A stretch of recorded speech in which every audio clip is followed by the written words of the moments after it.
UKLO 1 year masters. No IELTS required up to 5 years visa. High visa success rate. ముందుగా hit TV ప్రేక్షకులందరికీ నమస్తే. ప్రస్తుతం మన ముందు ఉపేందర్ గుప్తా గారు ఉన్నారు. మరి ఉపేందర్ గుప్తా గారు ఏంటంటే రాజకీయ పరంగా అలాగే సేవా రంగంలో కూడా వ్యాపార రంగంలో అన్నిట్లలో కూడా చాలా ఆరితేరి ఉండి కూడా ఎంతో పేరు ప్రఖ్యాతలు సంపాదించి అలాగే గిన్నీస్ రికార్డులోకి ఎక్కి కూడా ఒక డాక్టరేట్ పట్టాని పొందారు. అసలు ఇంత సేవా కార్యక్రమాలు ఎందుకు చేస్తున్నారు, ఎప్పటి నుంచి తనకు ఆ ఆసక్తి కలిగింది, తను చేసే సేవా కార్యక్రమాలు ఎలా ఉంటాయి, రాజకీయ పరంగా తన జీవితం ఏంటి, ఈ విశేషాలన్నీ కూడా అడిగి తెలుసుకునే ప్రయత్నం చేద్దాము. సార్ నమస్తే. సార్ నమస్కారం అమ్మా. ఎలా ఉన్నారు సార్? బాగున్నా. వావర్ధాగ సంతృప్తం వావర్ధ ప్రతిపత్తి జగత పితరం వందే పార్వతీ పరమేశ్వరం. సార్ చెప్పండి సార్, అసలు ఎందుకంటే మీ గురించి తెలియని వాళ్ళు అంటూ లేరు ఇక్కడ సర్కిల్లో కూడా.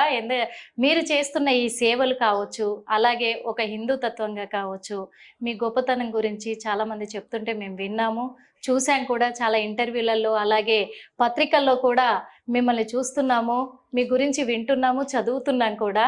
అందుకే మీ దగ్గరికి రావాలనిపించింది, మాట్లాడాలనిపించింది.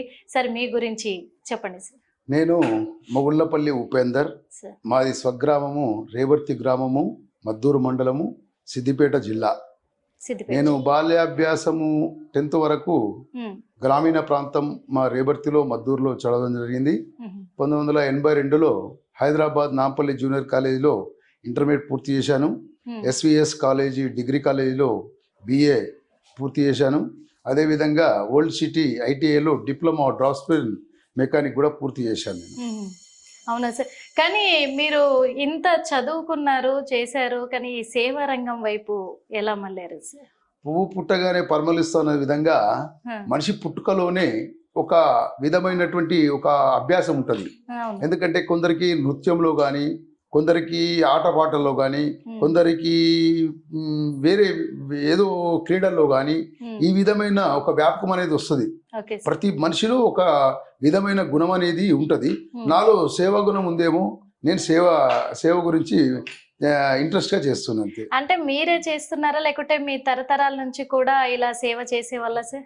తరతరాలంటే తోచిన విధంగా మా తాతగారు మా నాన్నగారు చేసేది. మా నాన్నగారు కూడా రాజకీయంగా ఉండే, అతను తోచిన విధంగా గ్రామంలో సేవా కార్యక్రమాలు చేశారు.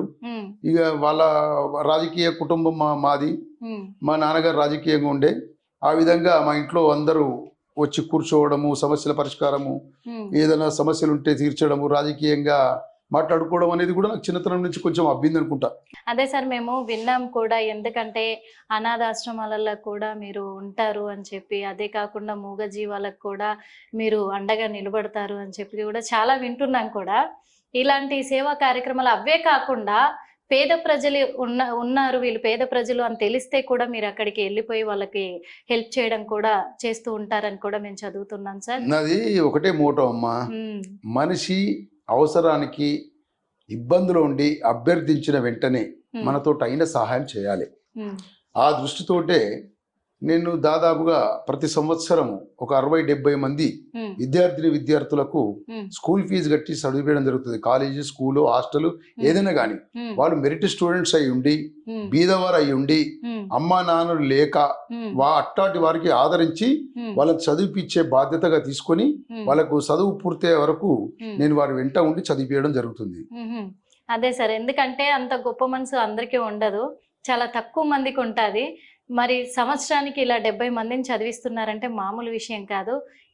ఈ దీనిలో భాగంగానే మీ వ్యాపారం గురించి సార్, ఎందుకంటే మంచి వ్యాపారస్తులు కూడా. నేను వ్యాపార కుటుంబంలో పుట్టాను. నేను చిన్నప్పటి నుంచి మా నాన్నగారు రాజకీయం ఉండి వ్యాపారం ఉండి 2 విధాల నాకు కొంచెం అభ్యాసం అనేది వచ్చింది. నేను 1990 నుంచి ఇప్పటి వరకు వ్యాపారం చేస్తూనే ఉన్నాను. నాది ముఖ్యంగా steel, cement, hardware, electrical business ఉండే. అది 16 సంవత్సరాలు నడిపించాను.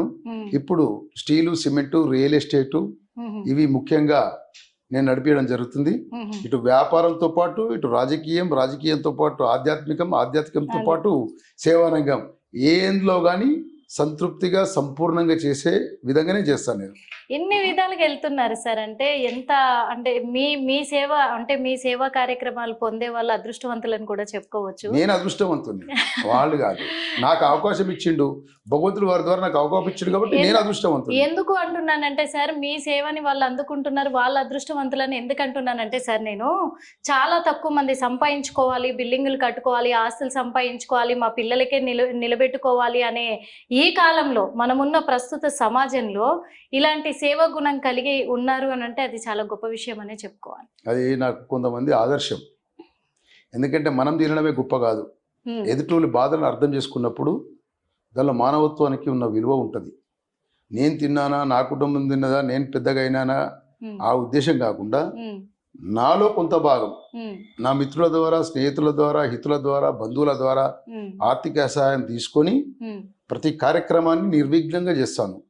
ఇప్పటి వరకు 214 పెళ్లిళ్ళు, ఉచిత పెళ్లిళ్ళు, బీదవారికి, వాళ్లకు హాలు, పందిరి, స్టీల్ సామాను, 2 పుస్తెలు, మట్టెలు, భోజనాలు, పురోహితుడు, మొత్తం కట్ డ్రాయర్ బనీని కూడా మనయే, అక్షంతలు, పూలు, గాజులు, ప్రతి ఒక్కటి మా తరపునే, మొగళ్ళపల్లి యువసేన తరపునే ఇచ్చి వాళ్ళు అనుకున్న దానికంటే ఘనంగా వివాహం జరిపించడం జరుగుతుంది. ఎందుకంటే దాంపత్యం అనేది పూర్వజన్మ సుకృతంగా ఇద్దరు వ్యక్తులు ఏకమయ్యేది. ఈ ఏకము సృష్టికి కారణం. ఇవాళ మనం అంతా ఉన్నామంటే దాంపత్య జీవితం మీదనే మనం అంతా జనించినము, మనం ఉన్నాం. కాబట్టి దాంపత్యం అనేది ముఖ్య ఘట్టంగా తీసుకొని ఆర్థికంగా ఇబ్బందులు ఉన్న వారికి ఆ పిల్ల నచ్చుకొని అమ్మా నాన్నకు నచ్చుకున్న వాళ్ళకే హిందూ సాంప్రదాయబద్ధ ప్రకారమే పెళ్లి చేస్తారు. కులాంతర వివాహాలు, వృద్ధాప్య వివాహాలు, బాల్య వివాహాలు, మతాంతర వివాహాలు నేను చేయను. సాంప్రదాయమైన హిందూ పద్ధతి ద్వారా హిందువుల వివాహాలు మరి వికలాంగులకు మరి అందులకు ప్రాముఖ్యత ఇచ్చి సామూహికంగా వివాహాలు కూడా జరిపించడం జరుగుతుంది. అంటే ఇటు అమ్మాయి తరఫున వాళ్ళు కానీ అబ్బాయి తరఫున వాళ్ళు కానీ వాళ్ళు పేదలు అయి ఉంటే వాళ్ళు సమక్షంలోనే వాళ్ళ అభిప్రాయ ప్రకారమే మీరు జరిపిస్తున్నారు. అంటే గొప్ప కార్యాన్ని చేపడుతున్నారని చెప్పొచ్చు సార్. ఈ విషయం నాకు భగవంతుడు ఇచ్చిన కృషి. మీరు గిన్నీస్ రికార్డుకి ఎక్కడం అంటే అది మామూలు విషయం. గిన్నీస్ రికార్డు ఎందుకు వచ్చిందంటే 2020 సంవత్సరంలో 2020 మందికి 20 గంటల 20 నిమిషాలకు సామూహికంగా శ్రీమంతాలను చేయడం జరిగింది. శ్రీమంతాలు కూడా 2020 మందికి గర్భిణీ స్త్రీలకు హిందూ సాంప్రదాయ ప్రకారము మనం పారాణి కానిచ్చి సారా, నెత్తిలో పూలు, ఏ విధంగా మన ఇంట్లో శ్రీమంతం చేసుకుంటామో ఆ విధంగా చేసి వాళ్ళకు వైద్య సేవలు అందించి వైద్య ఖర్చులు ఇచ్చి మందులు ఇచ్చి వారికి మళ్ళీ క్షేమంగా ఇంటికి చేర్పించడం జరిగింది. ఇది ఎందుకంటే సామూహికంగా 2020 మంది గర్భిణీ స్త్రీలకు చేయడం అనేది ఇది ఒక Guinness book of world record కాబట్టి వాళ్ళు Guinness book of world record ఇచ్చారు. అది చాలా అంటే చాలా సంతోషకరమైన విషయం. అది నాకు భగవంతుడు ఇచ్చిన అవకాశం. ఎందుకంటే అందరూ కూడా ఇది కూడా సృష్టికి మూలం. అవును, స్త్రీకి ఒక సదావకాశం ఇచ్చిండు భగవంతుడు. గర్భధారణ అనేది స్త్రీకే ఇచ్చిండు, పురుషులకి ఇయలే. కాబట్టి ఆ గర్భధారణ అనేది సుఖశాంతులతోటి ప్రశాంత వాతావరణంలో పండంటి బిడ్డ పుట్టాలనే ఉద్దేశంతో శ్రీమంత కార్యక్రమం చేయడం. కానీ ఒక విషయం సార్, నిజంగా చెప్పుకోవాలంటే స్త్రీల పట్ల మీకున్న గౌరవానికి మాత్రము నిజంగా అంటే నిజంగా చాలా చాలా ధన్యవాదాలు కూడా చెప్పొచ్చు సార్. ఎందుకు అంటున్నానంటే ఒక స్త్రీ తను గర్భంతో ఉంటే ఆ గర్భగుడి విలువ తెలుసుకొని శ్రీమంతం ఎందుకు చేయాలి అని ఒక కార్యక్రమాన్ని మీరు చేపడుతున్నారు. అదే విధంగా కళ్యాణానికి ఇచ్చే గౌరవం కూడా ఇది దాంపత్య జీవితము సృష్టికి మూలం అని చెప్పారు. ఆ విధంగా కూడా మీరు ఈ కార్యక్రమాన్ని చేపట్టారు. అందుల పట్ల, వికలాంగుల పట్ల, పేద పిల్లల పట్ల కూడా, తల్లిదండ్రులు లేని వాళ్ళు, వీళ్ళందరి పట్ల కూడా చాలా అంటే చాలా సేవా కార్యక్రమాలు వీటి విషయంలో నిజంగా.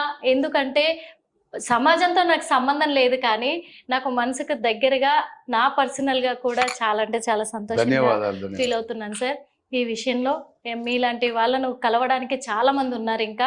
ఎందుకంటే చాలా మంది పేదవాళ్ళు ఎదురు చూస్తున్నారు మాకు సహాయం చేసే వాళ్ళు ఉంటే బాగుండు అని. అందుకు మేము మీ వీడియో ప్లే చేసేటప్పుడు కూడా మీ నెంబర్తో సహా కూడా మేము వేస్తాము. అలాంటి పేదవాళ్ళు ఎవరైనా ఉంటే కాంటాక్ట్ అవ్వచ్చు అని కూడా, వాళ్ళకు కూడా మీరు హెల్ప్ అవుతారు. జీవితానికి ఒక కోరిక తీర్చిన. నేనేమంటున్నా అంటే నేను సేవ చేయడానికి సిద్ధం సార్. కానీ నేను ఒక రాజకీయ పెద్ద నాయకుడు, ఎంపీ, ఎమ్మెల్యేలు, చైర్మన్, మంత్రిని కాదు. ఉమ్, అయితే ఇది ఏంటంటే ఎవరైనా అవసరం ఉండి ఉమ్, నా వాళ్ళకి తెలిసి ఉండి ఉమ్. వాళ్ళకు సహాయము ముఖ్యమనే ఉద్దేశం కలిగినప్పుడే నేను సహాయం చేస్తా. అదే మీరు అదే. ఎందుకంటే మీరు నంబర్ ప్లే చేసినప్పుడు ఉమ్, అవసరం ఉన్నా లేకున్నా అన్న నాకు కావాలని అంటారు. ఉమ్. కానీ అది నేను సూక్ష్మంగా క్షుణ్ణంగా పరిశీలించిన తర్వాతనే వాళ్ళకి చేయడం జరుగుతుంది. ఇప్పుడు పొలిటికల్ గా వెళ్తే